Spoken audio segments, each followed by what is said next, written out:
नमस्कार, बहुत स्वागत है आपका। मकर राशि 8 साल के लिए देवगुरु बृहस्पति अतिचारी अवस्था में आने वाले हैं। अब अतिचारी अवस्था में देवगुरु बृहस्पति जब आएंगे तब आपकी लाइफ पूरी तरह से बदल जाएगी। अब देखिए, देवगुरु बृहस्पति एक राशि से दूसरे राशि में जाने में करीब 12 से 13 महीने का वक्त लेते हैं, लेकिन जब अतिचार गति से चलेंगे तो 4-5 महीने में ही वो राशि परिवर्तन करेंगे।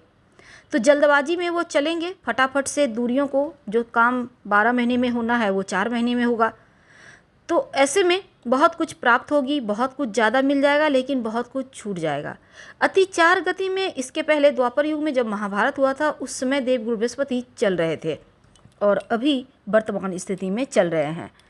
तो अब देखिए, देवगुरु बृहस्पति का अतिचार गति अवस्था में आना 8 साल के लिए, चूँकि वो अतिचार अवस्था में आ रहे हैं, तो बहुत कुछ बदलने वाला है। तो 15 मई 2025 को वृषभ राशि से निकलकर मिथुन राशि में प्रवेश करेंगे। पंचम भाव मकर राशि के छोड़ने से मिथुन राशि, चूँकि वायु तत्व की राशि है, स्वयं देवगुरु बृहस्पति आकाश तत्व के ग्रह हैं। आकाश पृथ्वी का संतुलन यहाँ पर ठीक ठाक है, लेकिन देवगुरु बृहस्पति जब बुध के घर मिथुन राशि में आएंगे, बुध से उनकी मित्रता है, 15 मई को छठे घर में आएंगे। ऋण, रोग, चोट, कर्जे, शत्रु का घर है। नौकरी संबंधी कार्यों में आपको आपके कार्य क्षेत्र में मेहनत से सफल होंगे। मेहनत तो करना होगा। नौकरी में श्रेष्ठ परिणाम की प्राप्ति होगी। जॉब प्राप्ति के योग बनेंगे। छठे भाव में बैठकर देवगुरु बृहस्पति की दृष्टि दसम भाव पर।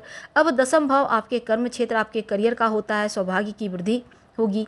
अगर आप व्यापारी भाई हैं या फिर किसी प्रोफेशनल किसी भी काम में संलग्न है तो बृहस्पति, देवगुरु बृहस्पति की 5वीं जो दृष्टि है उसको कहा जाता है कि अमृत बरसता है।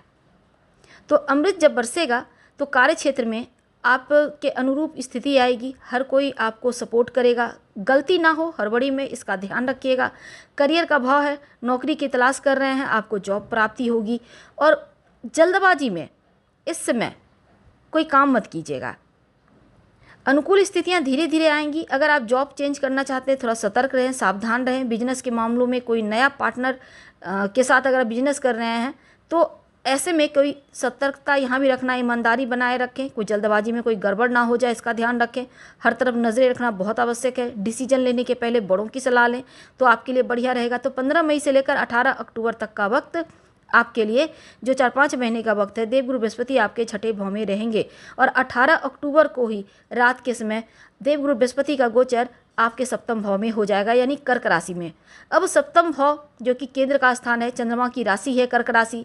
अब चंद्रमा और देवगुरु बृहस्पति मिलकर गजकेसरी योग का निर्माण करेंगे। देवगुरु बृहस्पति उच्च के हो जाते हैं सप्तम भाव में। अब ऐसे में व्यापारिक जीवन आपका बढ़िया होगा। अगर आप अविवाहित हैं तो विवाह होगी। इसमें सबसे बड़ी बात यह होगी कि जीवन साथी के करियर को लेकर जो चिंताएं हैं वो समाप्त होगी। उनके करियर में उनको तरक्की होगी। अब इनकी दृष्टि इनकम के भाव पर, तो ऐसे में यहाँ पर चूँकि 2 महीने रहेंगे तो ऐसे में इनकम के मामलों में थोड़ा सतर्क रहना है। और एक और चीज़ है कि अगर आपका विवाह हो गया है तो थोड़ा सा तालमेल बनाए रखें, क्योंकि जिस घर में बृहस्पति बैठते हैं उस घर का फल बहुत अच्छा नहीं देते। तो तालमेल बना के रखिए तो स्थिति आपके पक्ष में रहेगी, और जहाँ पर उनकी दृष्टि जाती है वो चीज़ों को बेहतर कर देते हैं।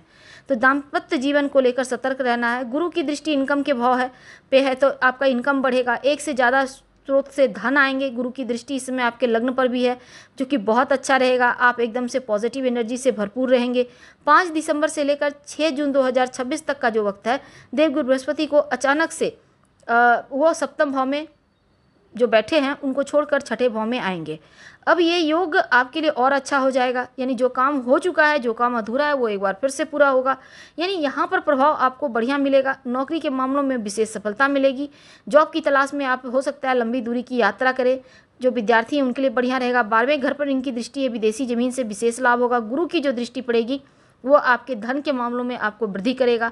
आर्थिक मामलों में आप बड़े ही भाग्यशाली रहेंगे। तो इनकी दृष्टि से आपको अति शुभ लाभ होता दिखेगा। उपाय के तौर पर ओम ह्रीं बृहस्पतये नमः का जप कर सकते हैं, आपके लिए बढ़िया रहेगा। हम आपसे विदा लेंगे। धन्यवाद।